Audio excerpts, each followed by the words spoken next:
La verdad es que el escándalo tremendo salió este fin de semana con el huachicol fiscal.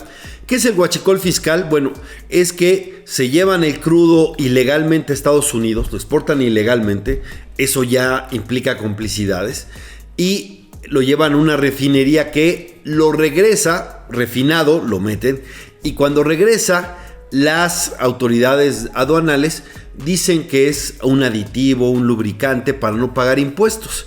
Y entonces ustedes sabrán que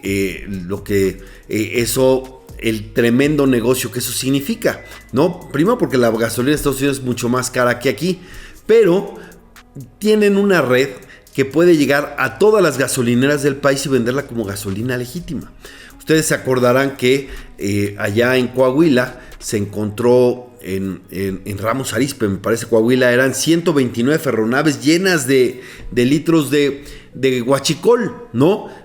La capacidad, el simple hecho logístico de manejar tantos litros de gasolina, tremendo, ¿no? ¿Dónde estuvo el detonante? En marzo, 10 millones de litros fueron confiscados en Altamira. 10 millones de litros. Es evidente que el pitazo se los dio Estados Unidos. Antes el Departamento del Tesoro ya había dicho que era un gran problema y había detenido a gente en Estados Unidos, en Texas, y dicho que esto era un negocio binacional que además está coludido con los cárteles. Es un asunto donde están tanto políticos de alto nivel, porque solo así se explica que hay esta capacidad de logística y poder meterlo por los puertos, por las aduanas, tanto del Pacífico como del Golfo. Pero este fue en Altamira, Tamaulipas. Y resulta que dos altos mandos militares, un vicealmirante y un contraalmirante, ¿no? Manuel y Fernando Farías, que son sobrinos del que era secretario de Marina en la época de López Obrador, del almirante Rafael Ojeda, ¿no? Entonces, imagínense la trama. Pero además esto se da después de que llega Marco Rubio. ¿Qué pasó desde marzo hasta acá? Porque no hubo ningún detenido, era lo que todo el mundo decía. ¿Cómo pueden detener tantos millones de litros? Hubo aquí unos, otros en Guaymas, etcétera, y no hay ningún detenido de importancia. Bueno, pues fue solo después de que llegó Marco Rubio. Y hay un hecho mayor, porque cada día encontramos un cabo más de esta trama tremenda, ¿no? En donde están empresarios y donde están funcionarios públicos y, como digo, la Marina. Recordarán que López Obrador había dicho que le entregó los puertos y las aduanas a la Marina porque son incorruptibles y que eso ya las iba a blindar, ¿no? Lo único que hace es que al tenerlas las Fuerzas Armadas, pues es más opaco.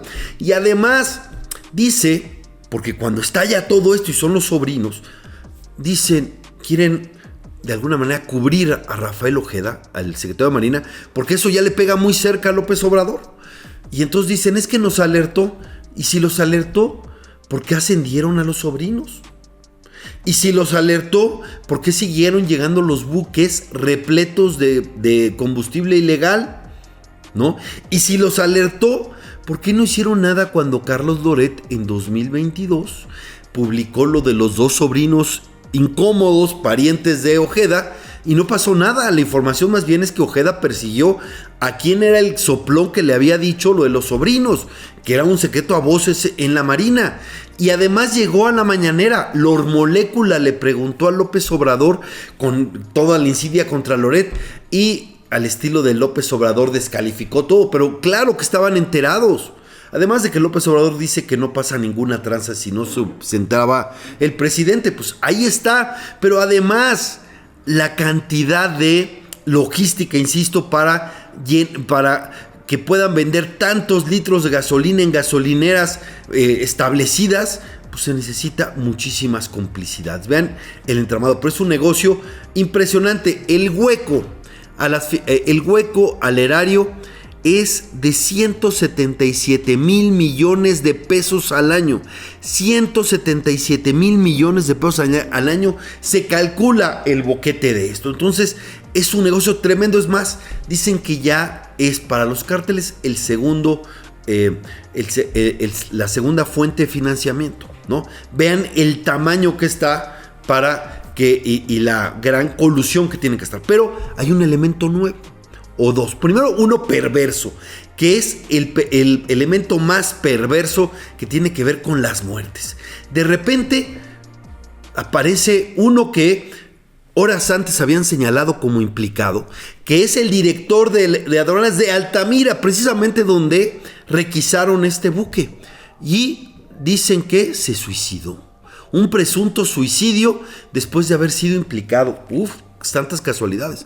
Y al día siguiente muere alguien fue director de la aduana de Manzanillo, otro lugar, otro gran puerto, también señalado reiteradamente por esto, ¿no? Y con esa condición resulta que muere en un ejercicio de tiro. Pues no son profesionales. ¿Cómo puede morir un marino en un ejercicio de tiro? ¿No? Es verdaderamente absurdo el planteamiento, ¿no? Pues bueno, en Sonora, que es otro de los lugares donde los Farías tenían su punto clave. Entonces, un presunto testigo, o más bien un presunto suicidado implicado y un muerto por accidente. Y cuando le preguntan a la presidenta Sheinbaum se enoja y los calla. Bueno, y el que dio a conocer todo, que es el Rubén Guerrero Alcántar, el vicealmirante, el que dio a conocer todo, empezó y dio el primer pitazo desde 2024 sobre esto. Resulta que también lo asesinaron, también lo mataron. Entonces esto ya es una lógica de mafias. Y eso pues ya está muy sucio el asunto. Por cierto, uno de los sobrinos lo detuvieron y lo dejaron ir. A Fernando lo dejaron ir, Manuel está detenido, pero Fernando Farías lo detuvieron y está prófugo, y ya hasta le dieron un amparo a pesar de todo este escándalo. Pero hay un elemento clave. Recordarán que el Departamento del Tesoro dijo que Vector, la casa de bolsa de Alfonso Romo, el recaudador, operador financiero y más aún jefe de oficina de López Obrador, esa casa de bolsa estaba lavando dinero. La reacción de la presidenta fue decir: no hay pruebas, esto es imposible, no sabemos nada. Bueno, la Fiscalía General de la República ya confirmó que está investigando a Vector por lavado de dinero del huachicol fiscal. ¿Cuál es mi hipótesis? Que después de la visita de Marco Rubio, la Fiscalía General de la República quiere demostrarle a Estados Unidos que ellos pueden llevar las investigaciones de acuerdo a la información que le están dando los Estados Unidos, que pues, seguramente está muy claro que dieron el pitazo de Altamira y de Guaymas y de otros lugares donde han dado los golpes espectaculares al huachicol, que es un negocio que desde el principio porque este es un negocio obradorista, se hizo en el sexenio de López Obrador, ha estado vinculado a las campañas de Morena.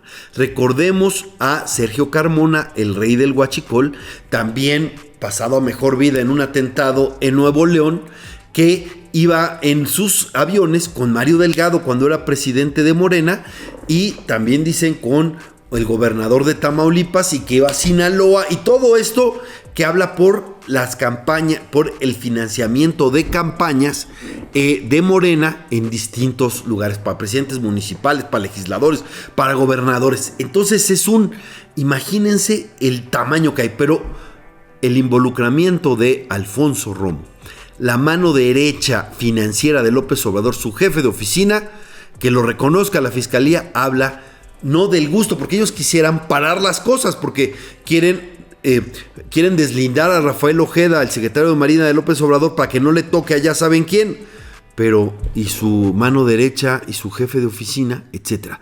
Entonces, entre más le rascan, más se sabe, y por más que quieran darle carpetazo y que quede, como dice Beltrán del Río, a la mitad de la escalera, que empiecen a barrer a la mitad de la escalera y no quieren llegar arriba, cada vez se saben más cosas de esta trama, de este thriller, que sí huele a guinda, huele a Morena.